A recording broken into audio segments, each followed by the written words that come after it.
Oke, kembali lagi di Hipmi Talks episode ketiga di dengan tema Duta Lingkungan, aksi hijau dari sekolah hingga kampus. Jadi sekarang kita sudah bersama narasumber yang sudah disiapkan oleh Bidang Informasi dan Komunikasi. Ya, sebelumnya bagaimana kabar? Alhamdulillah baik. Sebelumnya kita perkenalkan diri dulu. Jadi perkenalkan, nama saya Muhammad Tirsan dari staf Bidang Pendidikan dan Latihan dari Fakultas Ekonomi, Prodi Kewirausahaan. Mungkin kita. Oke baik, perkenalkan teman-teman, nama saya Muhammad Yuda, kerap disapa Wira. Yang dimana saya sebagai Duta Lingkungan Hidup Kota Parepare tahun 2023. Ya, bagaimana mungkin kesibukan tak sekarang? Apa? Untuk saat ini saya berkuliah di Universitas Negeri Makassar semester 1. Jadi join juga organisasi gini. Ya, jadi sembari menuntut ilmu di perguruan tinggi, saya juga seringkali mengabdikan diri di beberapa organisasi, Kak, seperti itu. Oke. Jadi mungkin langsung saja kita ke pertanyaan-pertanyaan yang sudah kita siapkan untuk tanyakan langsung ke narasumber. Jadi pertanyaan pertama, Wira, saudara Wira, bisa diceritakan bagaimana awalnya saudara ini bisa memilih menjadi duta lingkungan? Oke, baik. Jadi kalau kita flashback sedikit terkait perjalanan saya terkait menjadi duta lingkungan hidup Kota Parepare. Nah, yang dimana awal mula itu saya tertarik karena saya melihat beberapa kakak kelas saya yang ada di SMK di sekolah waktu itu, yang dimana pada saat itu saya eh, masih duduk di bangku kelas 2 SMK. Nah, di mana saya melihat kakak kelas saya yang ikut juga begitu dalam pemilihan duta, sehingga saya juga tertarik untuk eh, mengikuti yang namanya pemilihan duta lingkungan hidup. Nah, dalam hal ini di Kota Parepare tahun 2023.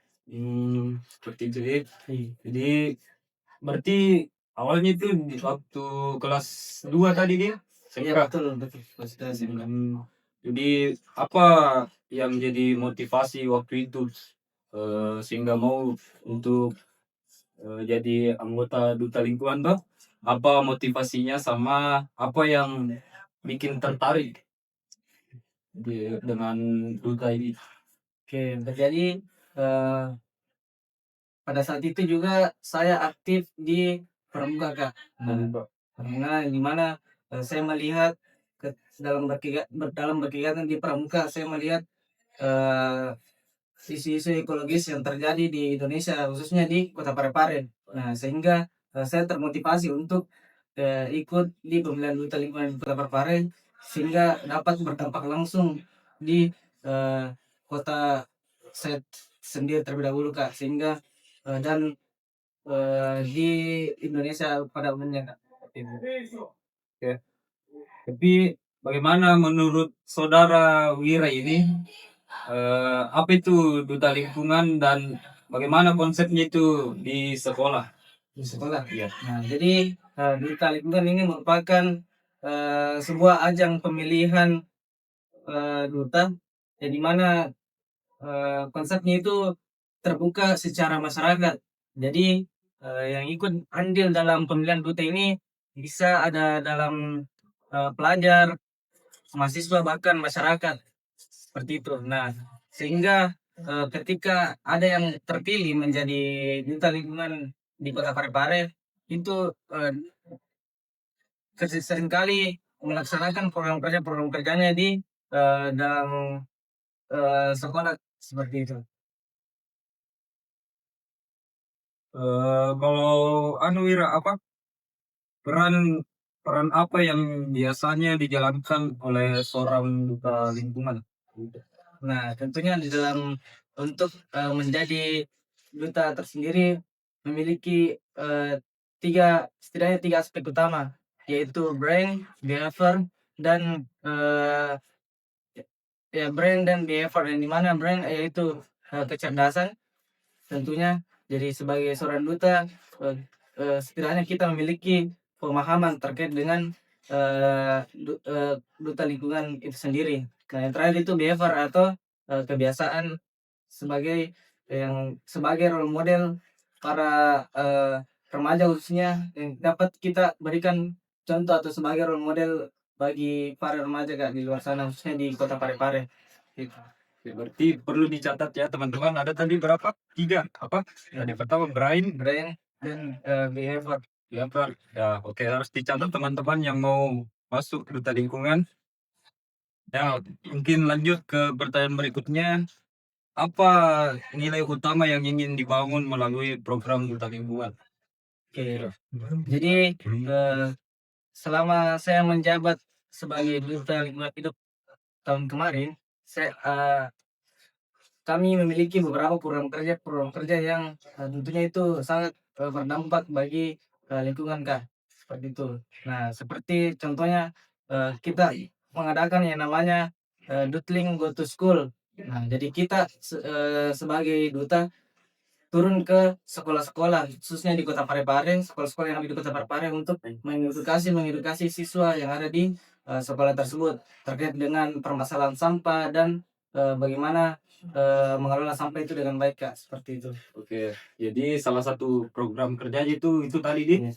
Kalau contoh program atau kegiatan yang biasanya dilakukan selain itu tadi ada? Nah, jadi, selain, mengedukasi masyarakat, kita juga punya, beberapa, eee, metode-metode lain untuk menyampaikan, aspirasi-aspirasi kami sebagai duta, khususnya terkait dengan isu lingkungan. Nah, salah satunya itu di bidang media sosial. Nah, jadi di bidang media sosial itu kami memiliki sebuah program yang namanya Bisik Dutling atau Bincang Asik bersama Duta Lingkungan Hidup.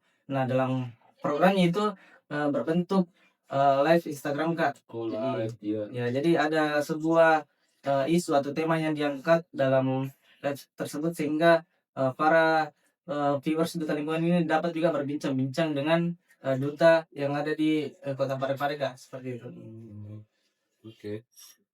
Nah, kalau menurutnya Wira sendiri, aksi lingkungan seperti apa yang paling efektif di lingkungan pendidikan khususnya? Oke, kalau berbicara terkait dengan, dalam dunia pendidikan, jadi, eee, bisa dibilang bahwa bidang pendidikan itu sebagai penyumbang, salah satu penyumbang sampah terbesar, Kak. Nah, jadi, Terbesar di. terbesar. Jadi di sekolah-sekolah itu kami, memiliki beberapa, eee, program kerja lain juga, Kak, untuk, yang dikhususkan untuk pendidikan. Nah, salah satunya itu, salah satu program tingkat nasional sebenarnya ini, program dari kementerian. Nah, yaitu, program Adiwiyata. Nah, jadi program Adiwiyata ini diberikan kepada sekolah-sekolah atau pendidikan untuk, melakukan, aksi-aksi lingkungan, Kak, di sekolah masing-masing. Nah, seperti mengadakan yang namanya bank sampah dan, memberikan, eee, pemilahan-pemilahan sampah di sekolahnya masing-masing. Jadi siswa-siswa itu, dapat memilah sampahnya sendiri, Kak, dari sampah organik, sampah non-organik, hingga sampah B3, Kak, seperti itu. Jadi sekolah-sekolah ini jadi kayak lebih kontrol lagi anunya nih sampahnya. Betul sekali, Kak. Bagaimana strategi agar kampanye lingkungan bisa menarik minat siswa maupun mahasiswa, Wira?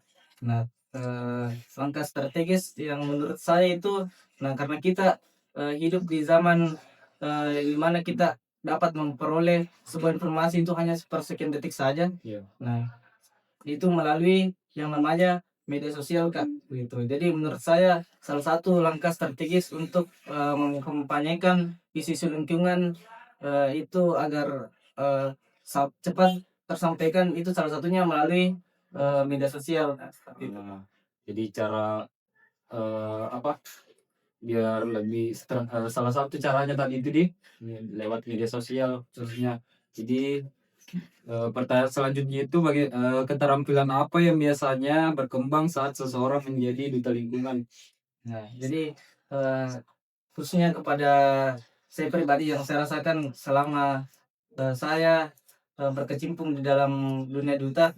Nah, saya, merasakan sekali namanya, leadership atau kepemimpinan seperti itu. Jadi, eee kalau kita mengikuti, pemilihan duta, tentunya, leadership atau kemampuan kita dalam, kepemimpinan itu akan semakin meningkat, Kak, dan juga, eee, problem solving, nah atau, eee, penyelesaian penyelesaian masalah. Nah, karena tentunya dalam sebuah organisasi seringkali, tidak luput dari yang namanya, problematika problematika yang terjadi dalam sebuah organisasi, Kak. Jadi, salah satunya itu kita dapat mengembangkan yang namanya, problem solving, Kak. Oke, jadi yang bisa didapatkan Wira ini teman-teman itu pertama tadi jiwa kepemimpinan sama problem solving. Jadi itu cuma dua contoh yang saya sebutkan Wira, cuma pasti manfaatnya lebih banyak lagi. Lanjut pertanyaannya, bagaimana pengalaman ini mendukung pengembangan leadership pada generasi muda, Wira? Nah, jadi, karena memang betul bahwa duta lingkungan ini dikhususkan kepada generasi muda, nah sehingga berdampak pada, generasi muda ini lebih paham terkait, dengan yang namanya, eee, lingkungan hidup, Kak, seperti itu. Oke, lanjut, apa tantangan dalam mengkomunikasikan isu lingkungan kepada masyarakat khususnya teman sebaya?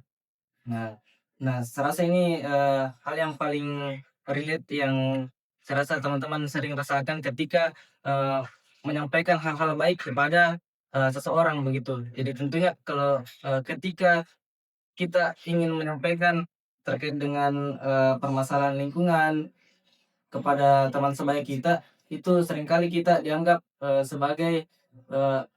sebagai atau bisa dibilang menggurui lah begitu. Menggurui. Nah, seperti itu. Pertanyaan selanjutnya, bagaimana cara agar pesan kampanye tidak terkesan menggurui? Nah, ini mungkin masuk tadi dari pertanyaan sebelumnya toh. Iya. Bagaimana itu Wira? Bagaimana cara agar pesan kampanye tidak terkesan menggurui? Nah, jadi, ketika kita ingin, mengampanyekan, isu-isu lingkungan kepada teman-teman sebaya kita agar tidak terkesan menggurui. Jadi, salah satu caranya itu kita, tergantung, metodologi kita dalam menyampaikan pesan tersebut. Nah, jadi, ketika kita ingin menyampaikan, pesan tersebut kepada teman sebaya kita, diusahakan, agar, cara kita menyampaikan itu disampaikan dengan cara yang baik. Iya. Kembali lagi nih bagaimana caranya dia yang menyampaikan ke teman sebayanya, bagaimana caranya mengolah kata begitu kan ya. Lanjut, bagaimana pengalaman duta lingkungan mempengaruhi perjalanan seseorang ketika masuk ke dalam dunia pekerjaan atau kampus? Perguruan tinggi kan? Iya. Iya. Jadi, kebetulan saya juga menjabat sebagai duta kemarin itu pada saat, duduk di bangku kelas 2 SMK. Kelas Nah, dua. ya jadi, hal ini dampaknya sangat saya rasakan sekali ketika saya ingin, mendaftar di perguruan tinggi, Kak. Seperti karena, kemarin saya, eee, alhamdulillah lulus melalui jalur SNBP.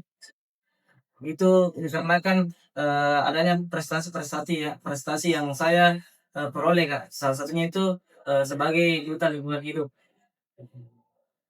Lanjut, apa perbedaan gerakan lingkungan di sekolah dan di kampus? Apa bedanya kira-kira?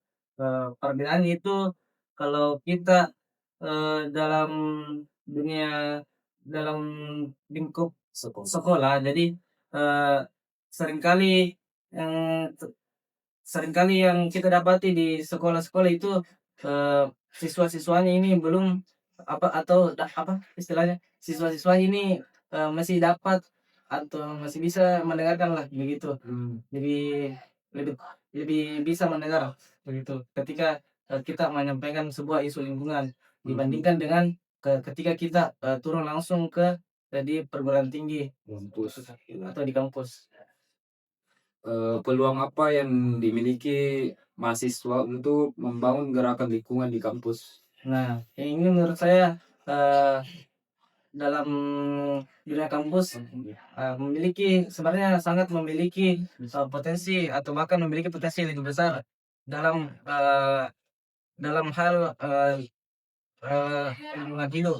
Nah, karena, dapat dikatakan bahwa dalam dunia kampus itu memiliki, beberapa organisasi-organisasi yang bisa digerakkan eee, untuk menyuarakan yang namanya isu-isu lingkungan, seperti itu. Bahkan, dapat juga dikatakan bahwa,